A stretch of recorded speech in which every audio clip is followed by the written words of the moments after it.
So, what did we talk about last time?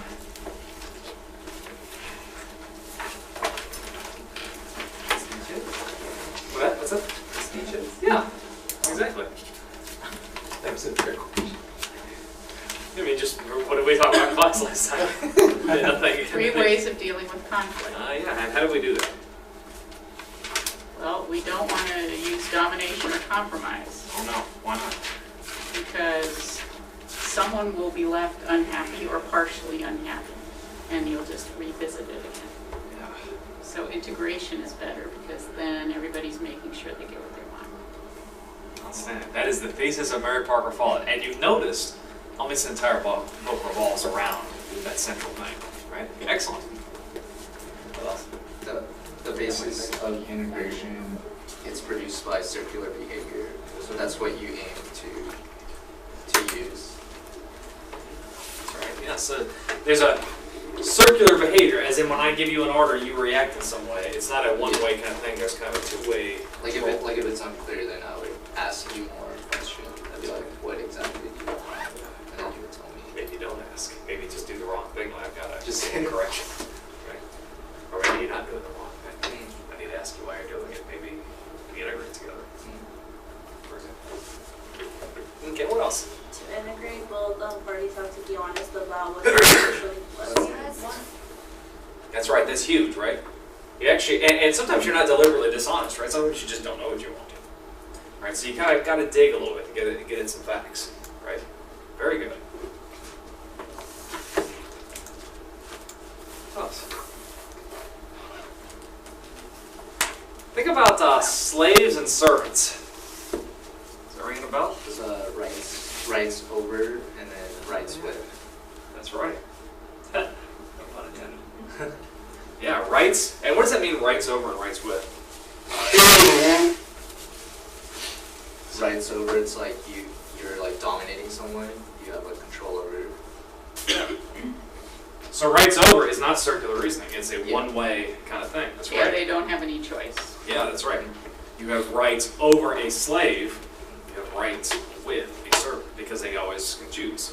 They can choose to leave. They can choose to do a bad job cleaning or whatever. Not that, Okay, what else? People also say too, like, don't delegate to avoid responsibility. Yeah. Now this is an interesting concept. We'll talk a little bit about this today. Yeah. So you can shirk responsibility by delegating, right? But Mary Parker Follett has an interesting point about delegation. Is delegation ever appropriate? Anyhow? Was she talking about something to do with like this situation? Like we do have to delegate because the circumstances are defined by the situation at hand.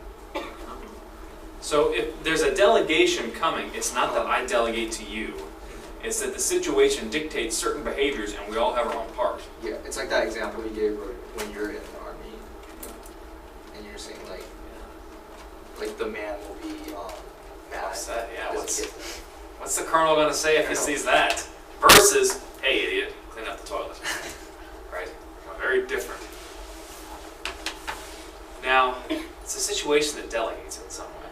But can I ever delegate something to you guys if I'm your manager? Yeah. Not according to Mary Parker Follett. Because if I delegate to you, it means that I have power. I have power to give to you. So that's actually a power over kind of relationship. So my delegating to you is actually totally inappropriate. Because it implies that I have power that I'm giving to you. When in fact I shouldn't be having any power at all. It should be the situation that has power. Does that make sense? What a wild idea, right? Isn't that like, can't you just like government something like that? Right? I mean, like some governments can be like, well, the government holds all the power. Right? If we allow people to create businesses or to, I think that kind of maybe there's theories or there are governments that believe that it's taking away from them. That's right. Like, That's what Mary Parker Follett's against, though. Government should not have power over you. Unless we start getting to that whole thing of central planning, right? That she talks about later in the book. central planning, they can kind of plan for everybody's benefit. But it's not, I mean, she's actually anti-democracy, right? Because democracy also implies a degree of desire suppression, doesn't it? I am the majority, so I'm happy. I get everything I want, and then I dominate the minority, which may only be 0.1%, right? So democracy in many ways is inappropriate. What you need to do is find out what's in the best interest of both parties or all parties. Okay? And so therefore, to use your example, no, a government should not have power over people, they should have power with people. They have their function, just as we have our function. The time the weather gets above 75 degrees, my allergies just about suffocate me the entire day, so I apologize.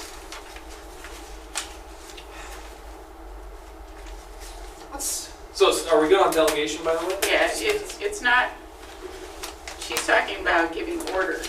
That's different than delegation. Ah, yes. Let's talk a little more about that. Can you, would you clarify a little bit? There should be integration before there's giving and receiving of orders. That's right. Yeah, that's right. That you just hammer on such a key point, right? We all agree on everything, and now we can divide up what works best, right? I mean, Yeah, it's not delegating, it's everybody contributing. yes. Did anybody ever see No Time for Sergeants, that movie? Oh my God, you're missing out on life. It's got Andy Griffith in it before he was on the Andy Griffith Show. And it's a movie that makes fun of the Air Force. It's hilarious. And Andy Griffith, when he joined the Air Force, had a really special talent. He really knew how to clean a bathroom. Right? I mean, he was like really good at it. And so they made him the PLO, Permanent Latrine Orderly. Okay. Something that, of course, doesn't exist. Cleaning the latrine is like punishment, right? And Andy does such a good job of cleaning all the toilets. And see, he felt good about it. Right, it wasn't a punishment. Yeah, he was very happy to clean the latrine. It was wonderful. And anyhow, there's a scene that winds up, you need to check it out on YouTube. Maybe I'll show it during the break. Where this colonel comes in to inspect because like his latrine cleaning duties are legendary. And Andy decides to welcome him. So when the colonel walks in, he stomps his foot and all the toilet seats fly up. Oh, I think I've heard about it. And it scares the colonel. And then as he raises his foot back up, the toilet seats slam back down. He's like, run out. Maybe I'll show it during the break. They were saluting? Yeah, they were standing at attention to the toilet seats. And it's really funny. But yeah, the point is, yeah, once integration is occurred, then you can start giving orders based on what some people are, maybe somebody's tall, he can reach a shelf, or maybe somebody's good at math, or whatever. And say they're going to be happy to do that. Now, this is kind of important. This whole idea of, power comes from a function, and so we can't confer power. This is, I guess, page 110. What's Mary Parker Follett talking about here? What does that mean exactly? Power comes from a function. I think this is...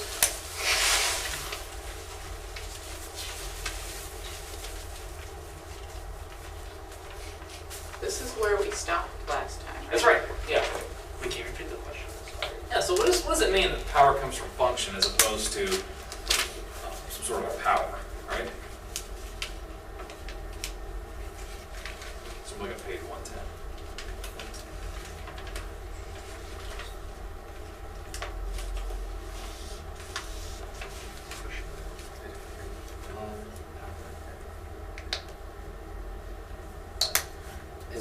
It's talking about how power is not a pre-existing thing that can just be like handed out. Yeah. If you are in a position, you have some sort of a knowledge, right? And that's a knowledge that you can communicate, and you can explain.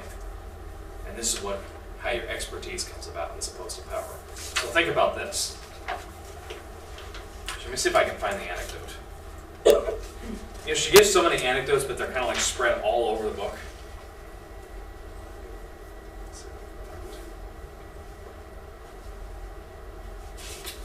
It's later on in the text about the gentleman at the conference. You guys know the one I'm talking about? It talks about this guy who was at a conference and he was really friendly with everybody. And he was kind of chit-chatting and discussing. And his power came from his intense knowledge, and everybody sought him out because they wanted more information because he was just so friendly, knowledgeable, and helpful. And that's where his power came from. It came from his function, what he was actually doing. Right? When you go to the post office, and you want to know about stamps, they have a degree of power there because it comes from the function. They know about stamps. It's not because postal workers are particularly intimidating. So, right? You guys understand that? So your function gives you some degree of knowledge, and that knowledge gives you some degree of power. And people come to you for advice or guidance or expertise, and that gives you a degree of power. Okay, you can be a manager because you know how to effectively lead people. You know how to effectively communicate. You know how to integrate. Not because you have a position on an organization chart. Kind of like you, authority figure or the dictatorship. She's opposing to that. Oh yeah, she's totally anti-dictatorship, right? I mean, if you want to use a political example, right? I mean, who would be? I mean, we can think of Lord knows how many dictators. I mean, that's easy to come up with. Who's somebody that leads by example? Well, what Jesus? And I'm not trying to proselytize anybody here, right? But you think about that. That was somebody who did not have power in a coercion or domination sort of way, but yet somehow had special knowledge and certain rhetoric and led people to follow him. Right? They followed him through his example. They followed him because of his knowledge. But I mean, he's not the only one either. I mean, isn't Buddha something like this too? Wasn't he some sort of an enlightened person that didn't necessarily have any real power, right? And he led through this kind of example. And so his power came from his function, not necessarily because he's a strong, intimidating kind of person. Making sense? Okay, so she talks about, of course, we've talked about integration quite a bit. So this whole idea of increasing power through a joint effort. What is this and how does it tie to integration? So she says, for example, page 111, 112, depending on how you're counting the pages, right? So when a grower signs a cooperative contract, he is supposed to give up a certain amount of power, quote unquote. Then she asks the question, but does he? His marketing capacity is certainly increased by his joining with others. The delusion of the independent farmer is now exposed to all. Take again the notion of sacrifice of sovereignty, that each nation must sacrifice a part of his sovereignty for the benefits which will come from a League of Nations. I'm going to talk about that in a second. This is a rationalization of the sentimentalist. Then she skips a little bit. She says, sovereignties must be joined, not sacrificed. Huh. She skips a little further onto page 112, 113, depending on how you're counting it. More power, not a division of power, should always be our aim. More power for the best possible furtherance of that activity, whatever it may be, to which we are giving our life. And she goes down to the bottom of that page. I think the aim of coordination should be building up of a functional total. Okay. I think the means of possibly creating new values, a wholly different process from the sterile one of balancing, not to rearrange existing values, but to bring into existence, is the high mission of enlightened human intercourse. A very different meaning in contemporary English, but anyhow, that's for another class perhaps. What is she talking about here? Thanks. What is she saying here? What's that? I'm sorry, my neck's so painful. What is she saying here? What's Mary Parker Follett trying to tell us? So she's saying that when you join in some sort of a cooperative effort, you're not giving up your power, but you're multiplying your power. Do cooperative efforts. Again, if I were to draw it on the board, right? We look at power as a zero-sum game.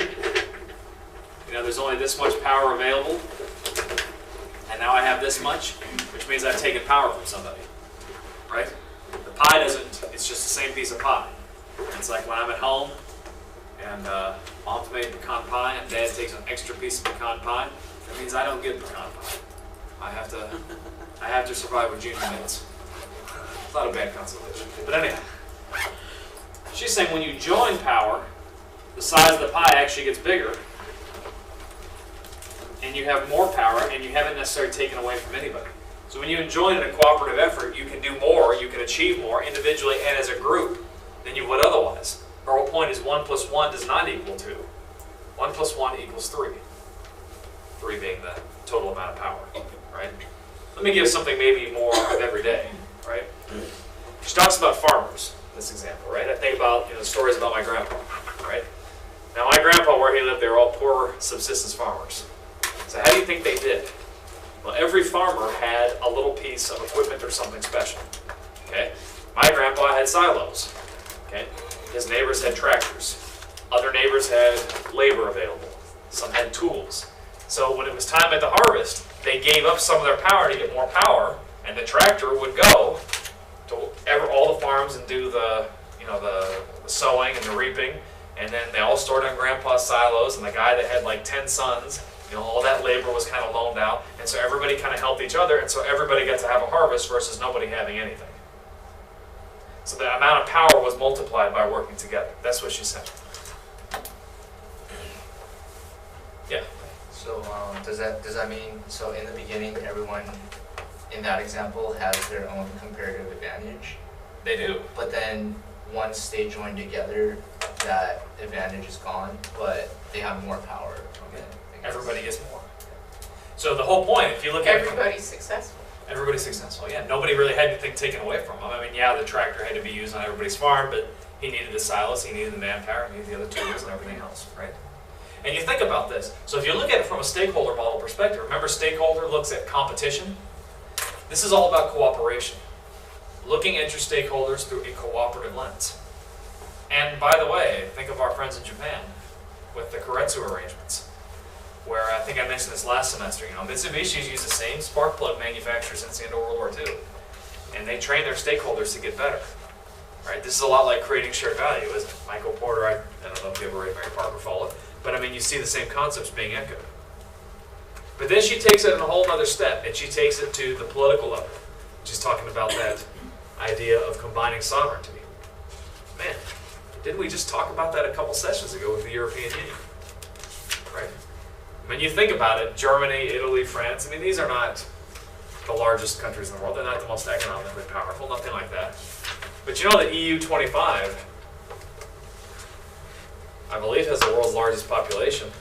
They certainly are the world's largest economy. When they say that we're not going to take American goods unless they clean up all the hormones in the beef, that makes quite a statement versus Liechtenstein saying we're not going to import your products anymore. You see the difference? I mean, I can use some pop culture references. Captain Planet, those of you guys that watched that as a kid, right? Nobody watched that? There's a parody on that with Don Cheadle. Oh, It's on YouTube, yeah. I have to check that out. Yeah. But I watched it. I watched it too, but yeah, see, they put their hands in the thing, and there you go. So it's the same idea, whether you look at it from the European Union, Captain Planet, or a bunch of farmers. It's the advancement of business, government, society, right? So far, so good? Making sense? Okay, so, yes, I realize for next Thursday, you're going to have to look at Taylor, which is what we're trying to get a hold of this book for you. But let's give you just a little bit of tease of Taylor, right? Mary Parker Follett was very much aware of Frederick Taylor and scientific management. Actually, scientific management's a movement that started, a little before the Civil War, but Taylor's the one that popularized it. What is she talking about, this scientific management in management? I guess this is page 116 or 117, depending on how you're counting the pages. Right? So she asks us a question. Okay? The word profession, quote unquote, connotes for most people a foundation of science and a motive of service. That is, a profession is said to rest on the basis of a proved body of knowledge. And such knowledge is supposed to be in the service of others rather than merely for one's own purposes. Let us ask ourselves two questions.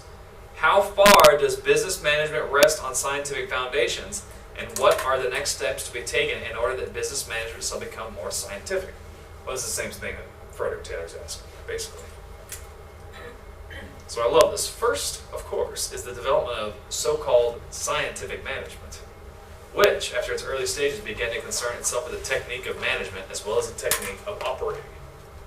Secondly, there is an increase in the tendency towards specialized, or what is being called functionalized management. Functionalized management has indeed not yet been carried far.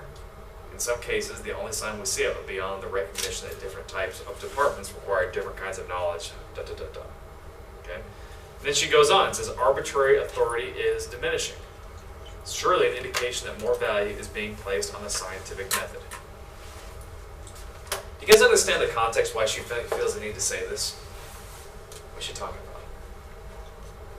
about? Why even bring this up? What is she talking about?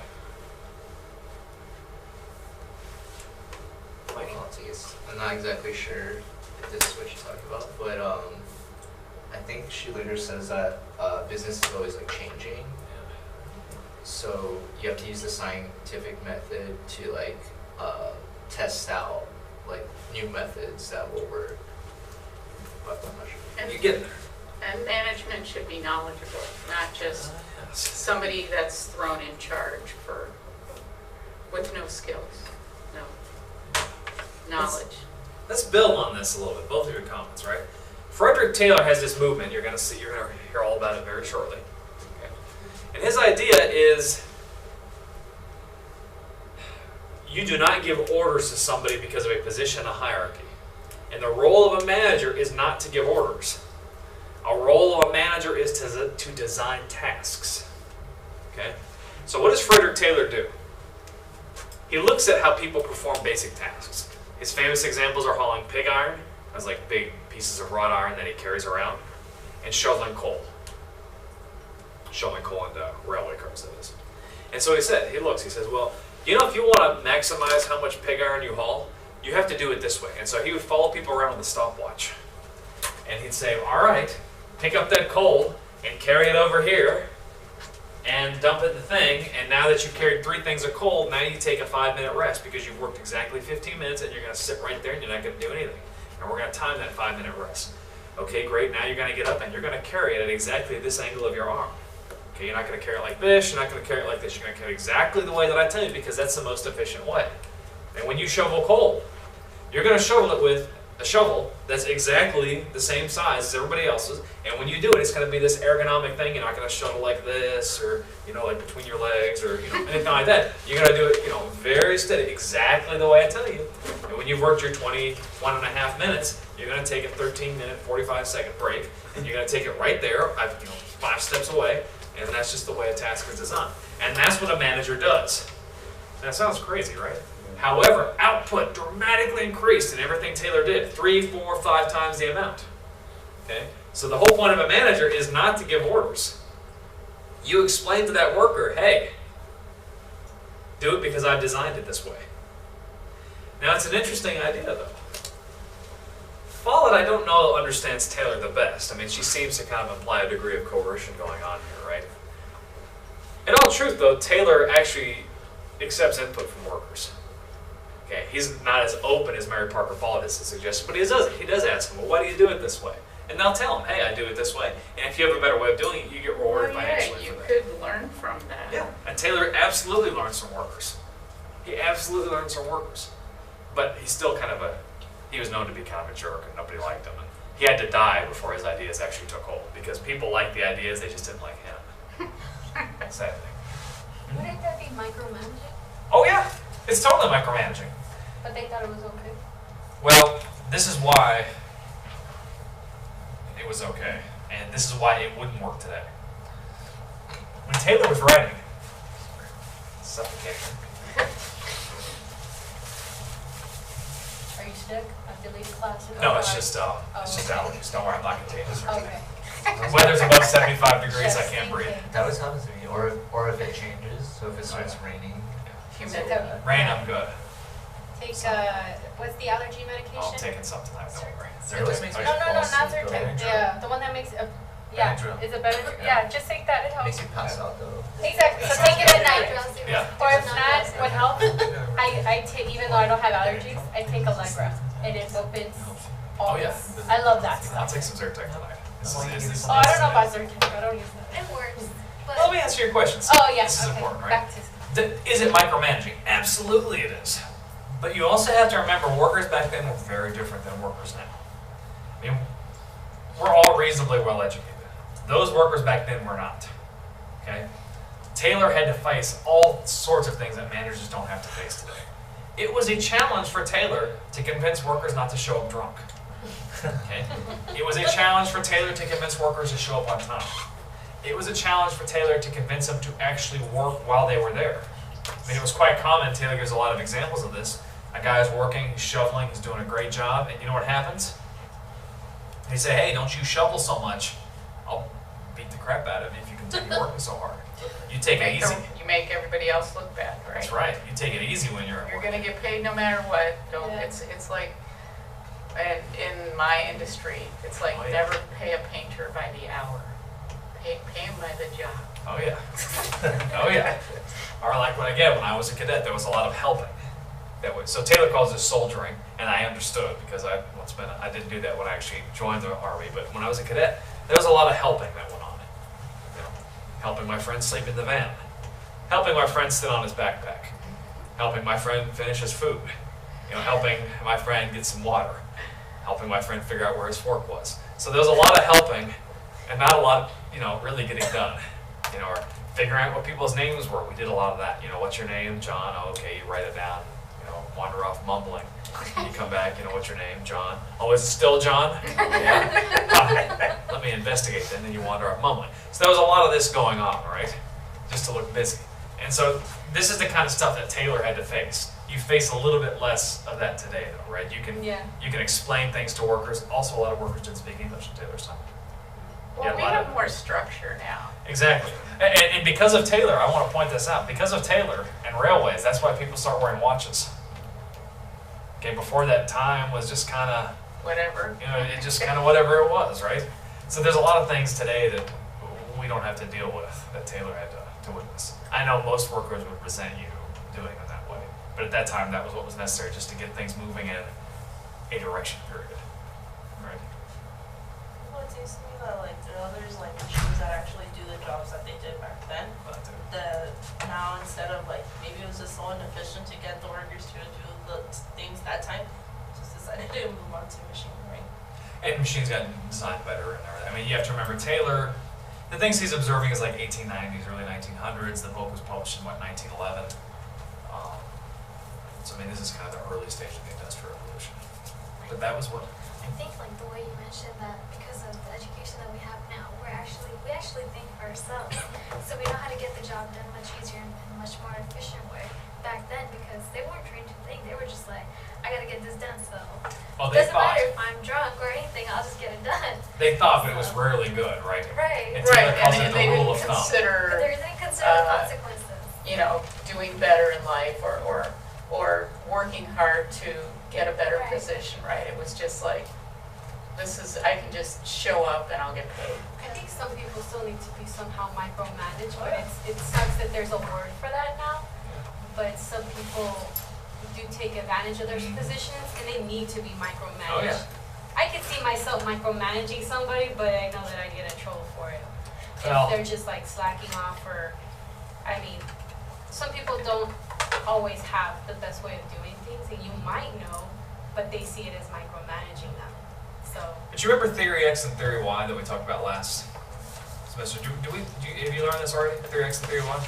Yeah, you covered it in the first lecture, Okay, good. refresher, Yeah. but I've had it in other courses. So Theory X and Theory Y, right? Certain courses just dictate a Theory X kind of approach. I mean, there's no artistic way to scan a credit card, for example. I mean, you either do it or you don't, right? And so Theory X is very appropriate. And Taylor is describing industrial management. Whereas Theory Y is, the artistic, you can give people more freedom, right? Follett probably would fall more into a Theory Y, but I don't think she's exactly Theory X or Theory Y. She's kind of her own thing. Okay, so far so good. So this is her kind of swipe at Taylor. I'm sure Taylor never even heard of her by the time he died. So let's see. So here's an interesting thing. Executive leadership can in part be learned, knowledge versus opinion. So that's 119 or 118, depending on how you count the pages. The image of a masterful man, carrying all before him by the sheer force of his personality, has largely disappeared. We could use a little bit of that today. One good result of this is that we now consider that executive leadership can in part, remember I say only in part, be learned. Oliver Sheldon, too, calls leadership an intangible capacity. I do not wholly agree. Someone else says it's beyond human calculation. There are many things we hope which have not yet been calculated, which are not beyond calculation. Isn't that true? Okay? And I think one of the hopes for business management lies in the fact that executive leadership is capable of analysis and that men could be trained to occupy such positions. I do not, of course, mean every man, right? I do not mean every man can become a doctor or an architect. I mean that for business management, exactly as for other professions, training is gaining in importance over mere personality. I know a man who told me 10 or 15 years ago that he relied on his personality in business dealings. He has not made a success of his business. It was once thought that the executive's work rested largely on hunch and on his subordinates on obeying no science in either case. The administrative head who relies on the magic shortcut of hunch, and secondly on his adroitness or masterfulness in getting others to accept his hunch, is, I believe, about to be superseded by a different type. So what's going on here? Knowledge. What's that? I don't know, throwing out there. Need knowledge. New knowledge? Need knowledge. Yeah. You can't just go on a hunt for what if the other guy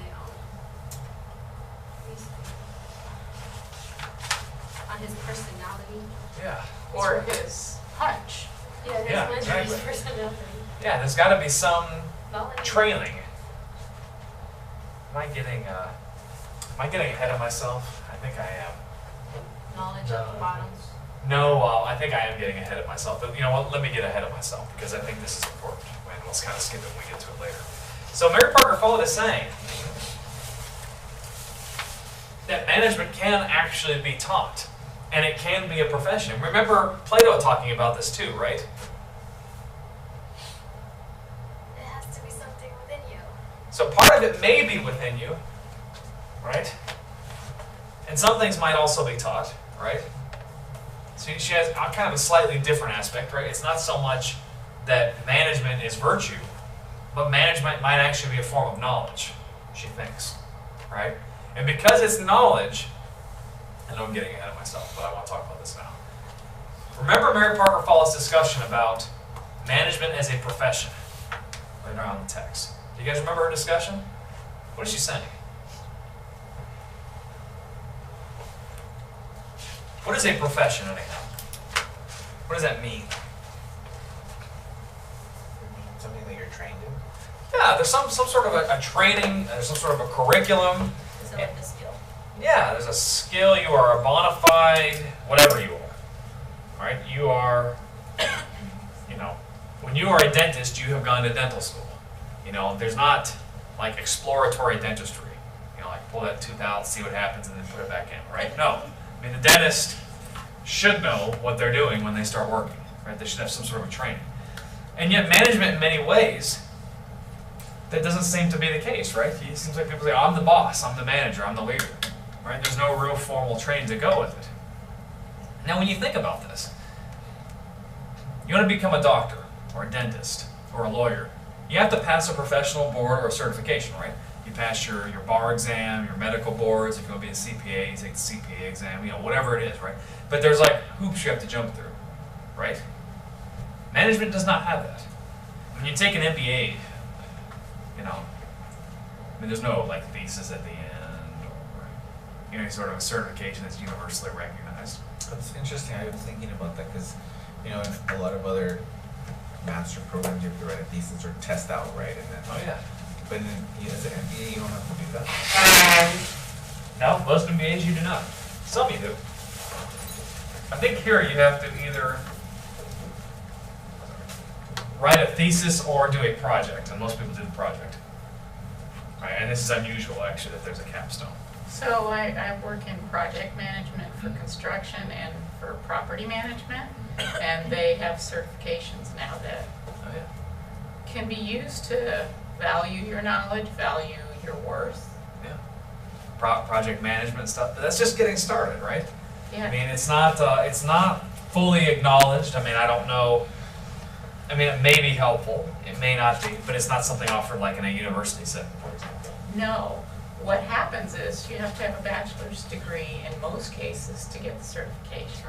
Yeah. There are some universities, I think, offering them like in certificates, because I Yeah, think my some. cousin was doing something like that at UC San Yeah. Diego, somewhere down there, and he was project manager something. It was like a weekend course or something. I was like, No, we're talking about two different. oh, is that what Yeah, it is? you're talking about PMP, right? You're talking about certified work. Since the I thought structure, the other culture option in is not corporations are so like- much different.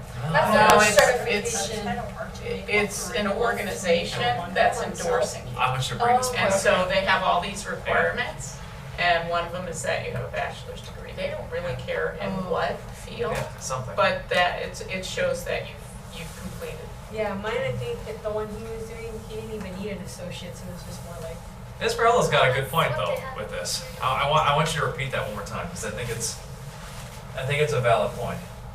I mean, it's pretty hard to be able to write something or to make a program just for this. Just given that, like in the dentist, there is like certain procedures that they do follow. But this is different because every corporation has different cultures and different, like the organizations are built differently as from Well, one yeah, another. you could manage anything. Of course, And the could way you not get managing training in is- integration? Because every situation is different, right? Every situation has its own truth or law. So could you not get training in how to integrate? And that could be your management training. Certain kinds of doctrine. I mean, obviously it's never happened, so who am I to say? Right, it right, should? Right. the basics that would apply to anything. Yeah. I mean, just like, you get your MD and you pass a medical board, and heart surgery is very different than, I don't know, bone surgery, right? It's something you have to pass an Plastic additional. surgery. They have one Yeah. procedure compared to like a heart surgery. There's only like one procedure. You can't perform it in 20 different ways. Yeah. But in business, you can make a decision in 20 different ways. You don't have to follow one procedure. And also every company has its own organization, its own culture that they follow different steps. And sometimes you have to follow those different steps, or you could just go along with it, or you could just create your own. And that's totally welcome in business management compared to any other field, compared to science, or compared to medical. But could not certain procedures be very similar, identical, and then you add your own flair? I You mean, can. do not medical researchers add their own flair? They Do try, not but- lawyers add their own flair? They try, but they Medical can't really works. get creative as much as we can in business. But you can only be so creative in other fields too. Right. But you're saying they should have integration as a basis into. For example, it Just may not because- be techniques, it may be a thought process, So like a theory, for example. so everything should start, but it's weird because that's not the way management works. Not in today, if I have a problem where I'm working, I'm not gonna grab my crew and be like, okay, everybody, let's huddle together and let's try to build something where everybody's gonna end up happy. Usually the person that has the position decides what the group should do, because in all ends, the responsibility does fall into that person. But But a it doesn't lot of have that to be has to that do with the business owner, right? If you're the business owner, then you can make those decisions, but if you're the manager working for a business owner, sometimes you don't have any choice because he's holding you accountable. Right. And this is the whole, everything that you're talking about was absolutely the same in Mary Parker Follett's time. And the whole point of what she's saying is, hey, it doesn't have to be this way, right? And there are organizations that are very much Follettian in orientation. I mean, there's a book that I highly recommend to you guys if you like management books. It's called Maverick, with an exclamation mark. It's called The Story of Simcoe. It's by a guy named Ricardo Simler. And everything he does is almost Follettian. Simcoe, it's a Brazilian company. They manage pumps and heavy industrials. And when you read it, it screams Mary Parker Follett.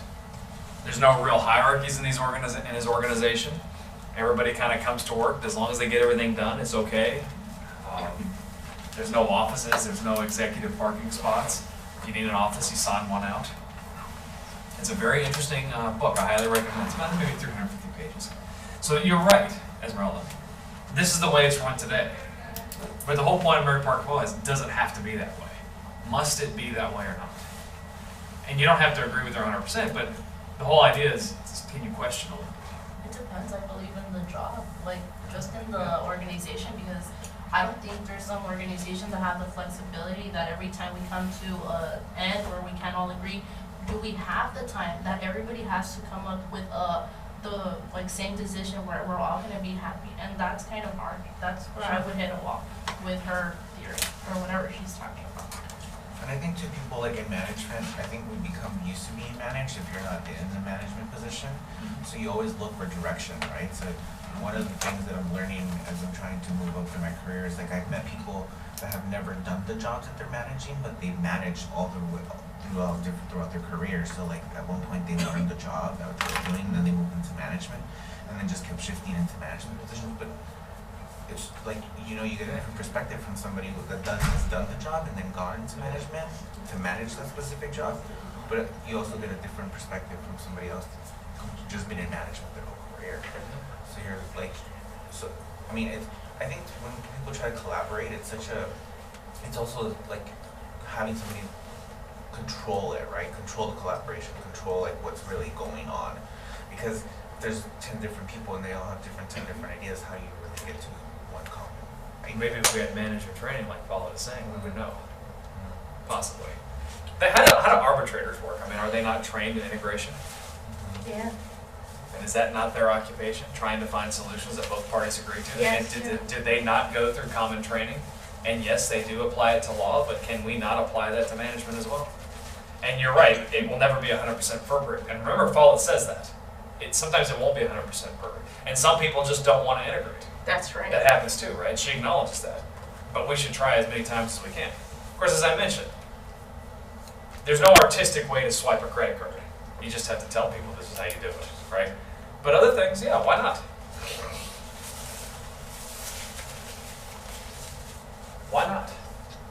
Does this kind of make sense what she's getting at? Does it make a little more sense? Yeah. Sometimes it doesn't always work, right? That's her whole point. But we should try as much as we can. And we can be trained in some of it, but not all of it, I agree. When you open up someone's heart surgery and you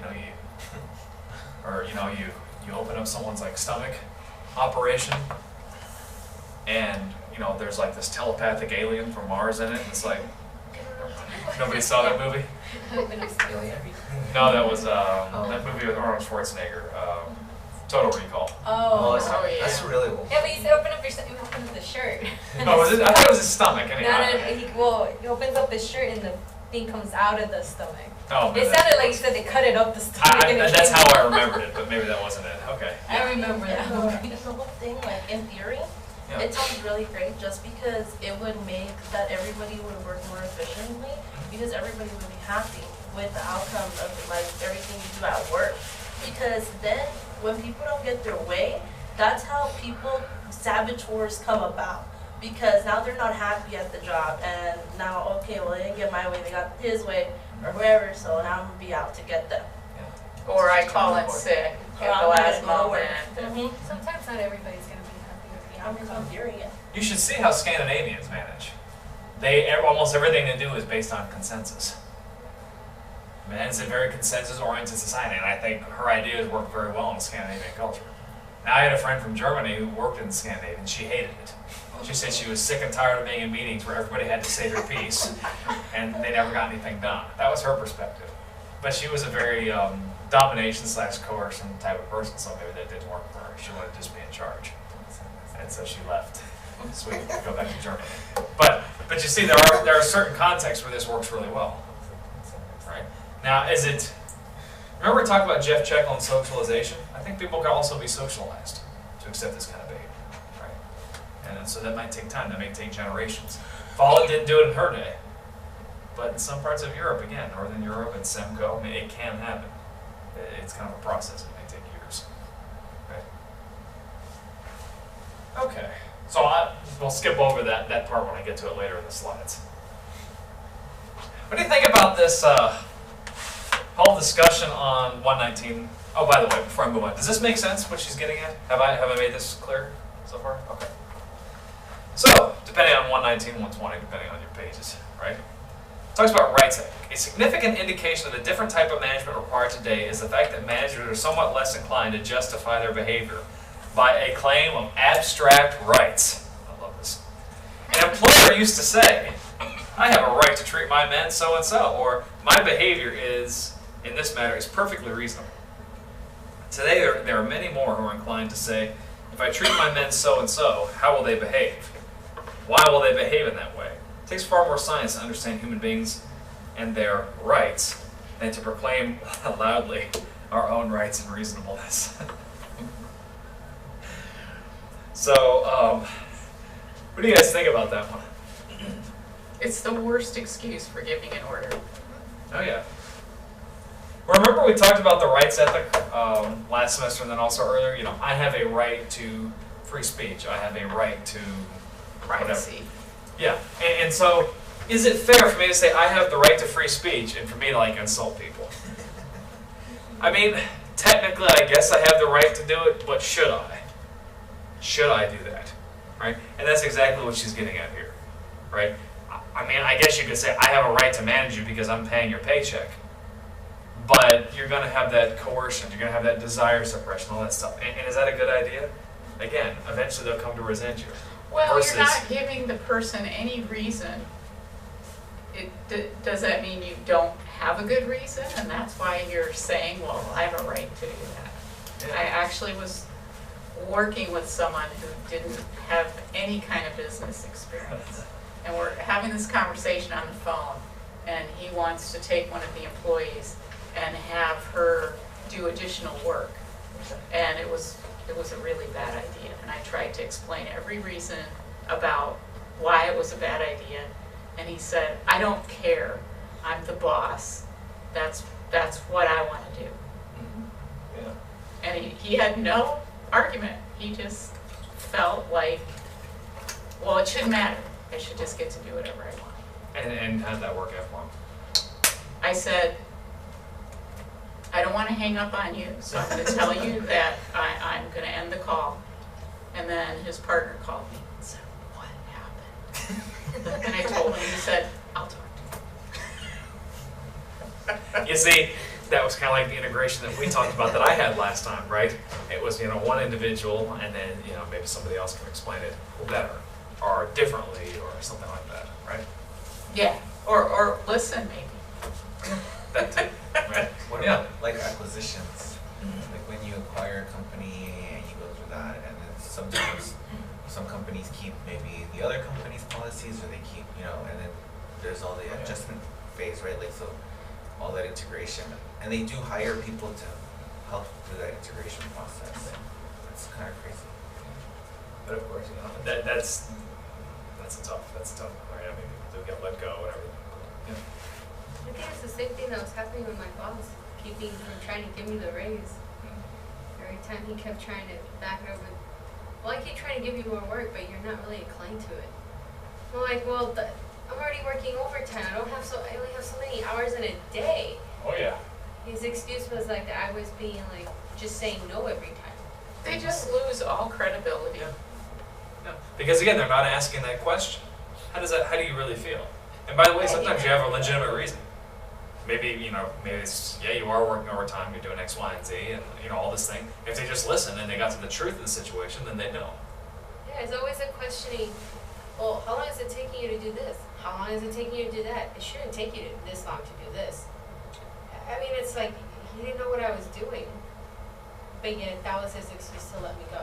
Mm-hmm. Oh, and that I would be happier as a receptionist at a different office that would pay me more.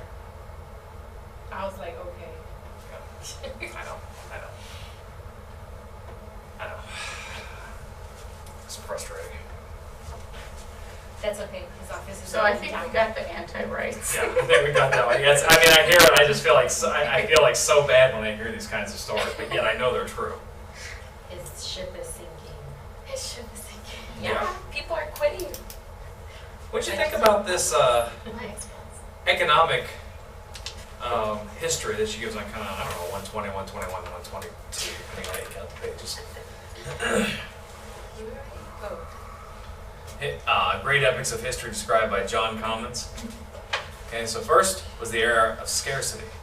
That ended in the 15th century, supposedly. Then there's the era of abundance, where we had laissez-faire. And then there was the era of stabilization, okay, and where laissez-faire should be abandoned in favor of deliberate, conscious control of economic forces for the sake of general social good. And now you kind of see why sometimes Mary Parker Follett gets confused with being a communist. Yeah. I mean, we know communism because we've read Marx, so we know it's very different. But we can see that there's some similarities that can be confusing. I think today there's less inclination to take refuge in such excuses. There's a tendency to seek the difficulty in running of the business. Okay? Whatever thinking takes the place of fighting, we have a striking inclination to believe that management is coming to rest on scientific foundations. And she kind of goes on. So in some ways, I mean, this is a very European perspective, right? The idea that maybe people of technical expertise can be the ones to help us figure out what's best for us, right? And you remember what that video with Nigel Farage, berating that Herman Van Rompuy was saying, right? I mean, this Herman Van Rompuy is an unelected official. He's some sort of a technocrat who knows a lot of stuff, and he's the ones making decisions for people in countries that aren't even his own. What a wild idea, right? But yet we kind of see it fall it to an extent, don't we? There she is. Yeah, you can see it. Does this make sense, what she's getting at? So this is actually kind of an anti-democracy kind of thing, right? We don't elect politicians based on popular vote.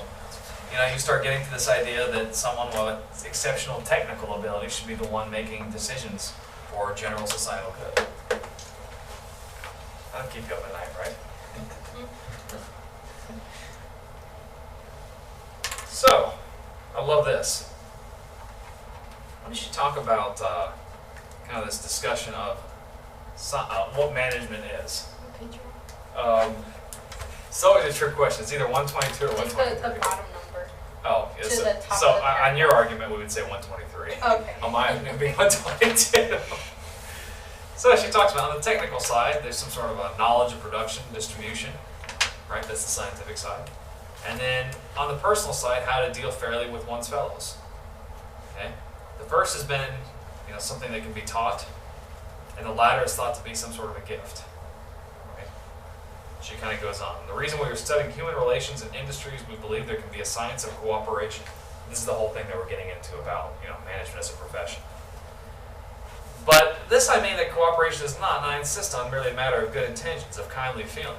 It must be based on these, but you cannot have successful cooperation until you've worked out the methods of cooperation by experiment after experiment, by a comparing of experiments, by a pooling of results.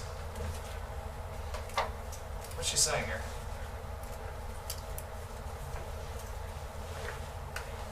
Almost appears to be advocating like case studies or something to try to figure out management, doesn't she? That way, I should check the time. Is that what she said? Well, that's kind of the way that I interpret it. What do you think?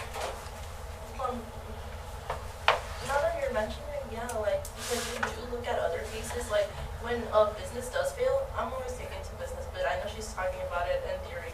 But when businesses do fail, we do examine it to be able to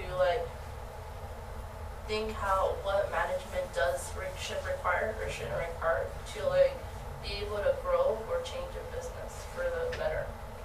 You experiment the methods that you're about to use. If they don't work, you do another one. You change them. It's like you keep changing till it works for the business. And so that could be another side. There's two sides of it, right? When you talk about the experimentation, and she's saying there's two components to management, right? There's the scientific side, the mechanical side, and that is absolutely experimentation based, right? I mean, did you turn the crank or did you not, for example, right? Did you hammer it, did you not? But then this other side, with the human relations side, may not be experimentation friendly, right? But it may be, again, you look at a case, or maybe you look at aggregate data, or some way like that, and this is kind of how management education might come about in some way. You have to remember, when she's writing, there was no management education whatsoever. There was no MBA, nothing. All your managers were engineers at that time. But yeah, does that make sense? So maybe by studying other people, and it's not a coincidence that Mary Parker Follett gives all these little stories. These are, before we had case studies, but these are ways of aggregating experience. Right? She gives some sort of a special example, and then you read all these stories at the end, and you know something, right? One question, is she saying that the personnel part can't be taught, or that it's like inherent, or? It's not the whole thing. Yeah, it's, Okay. so there's a couple things she's saying. First of all, there's two sides to management, mechanical and human, right? The mechanical obviously can be taught engineers, all the Yeah. right? The human side, however, right? She's saying, well, how can it be taught exactly? Well, maybe through cases and aggregation of experiences. Maybe. So interesting thing about that is before I left my job last year, they were actually like our department had to, each like team member had to take a personality test, and we had to answer these like scenario questions that determine like how we worked and how we took like direction from other people, and so I feel like now it's still being developed, but it probably could be taught in the future. Yeah, maybe. What about like startups, right? I mean, startups, a lot of the way that they're approaching, there's also still like the traditional part, I guess, in comparing like the accounting and all that stuff, but then there's all the other new, different avenues of establishing like business models, right? Like, well, you do things so differently than what typical like ABC corporations do in corporate America. But I mean, that works for them. Wouldn't the apps incorporate both? What's that? Wouldn't the apps Okay. just any app incorporate both scenarios that you just said, the mechanical and the? Well, let's answer that. Let's answer this in the next paragraph, because she does say this. Oh. So she answers in the next paragraph. Okay. In all of our study of personnel work, we should remember clearly that we can never wholly separate the human and the mechanical problem. Just like you said, Cindy. Right? Well, she says that you can never separate them. That's right. Oh, okay, so I said put together. Okay. Yeah, which is exactly, you hit on the head. And that's not a coincidence she made that statement, by the way. She's specifically taking a swipe at Taylor. Because Taylor says that a man and a machine, you know, the management is, you know, it can, certain issues are very mechanical, and many of the issues are, but there's some that are more human on the other side, right? It sounded mechanical when you said that he wanted the advance to be successful in some way. And it's like, but then wouldn't you need somebody supervising that they actually are following and, Yeah, so he managed them just like a machine. you know, are Right, so at the end of the day, you know, great, your task has been designed, you're all ready to go, and did you put that coal in the bucket or not? And then the supervisor checks, yeah, good job. You know, Schmidt is one of the famous guys in the book. Good job, Schmidt, you hauled 120 pounds of pig iron today. And then you get a little slip, and then you either get paid your bonus or you don't. But once they teach you to design the task, they don't actually follow up the whole time. There's some follow-up, but mostly they're checking your output. And because if you get, you know, not 120 pounds, or 120 tons, but 160 tons, then they actually go back and investigate why, and so that your method can be spread. So they're Right, checking like that guy's output mostly. faster, what's he doing? Let's Why is he copy so that, good? yeah. Yeah, exactly. Could an example of mechanic and people be, I saw some sort of special, I think it's Coinbits, so, is that what those things are called? Bitcoin? Bitcoins. Bitcoins? Yeah. Yeah. How it's all, like, it's a huge warehouse full of all these machines, but there's still somebody in there that has to be, like, watching over them, making sure they're working properly. If they break, they go and replace it, so it's like, it's machine and person still having. There's still some piece there, yeah. Things have to be, you cannot assume it's a machine-only problem, you cannot assume it's only a human relations problem. You have to, what you're saying is you have to understand that, in contrast to Taylor, where you can say a man and a machine are the same and they're managed, no, you have to accept there's a human side to everything. And then Bitcoin's an interesting idea, right? I had this conversation today with one of my colleagues, and he was talking about a university that I'm not going to name. And he was saying, why, oh why, do we have so many administrators? Why in the world can we not just have a pay system? A pay system that just works and we don't have to pay a person to monitor our pay. And I said, but wait a second, what if your paycheck doesn't come? You want to have somebody that you can scream at, because you can't scream at a computer. Isn't that like human resources though, like HR, you'd say? Oh yeah, yeah. HR, finance. HR, finance? But people still want to speak to a physical body at some point. That's right. And I gave the example. So the Army has this organization called I think all the military, it serves the whole military. It's called defense. Department Finance. something, you're close, yeah. It's close. Yeah. But, you know, they're like in Indianapolis somewhere, and there's thousands of employees, and yeah, there's a whole really robust system in the Army, in my opinion.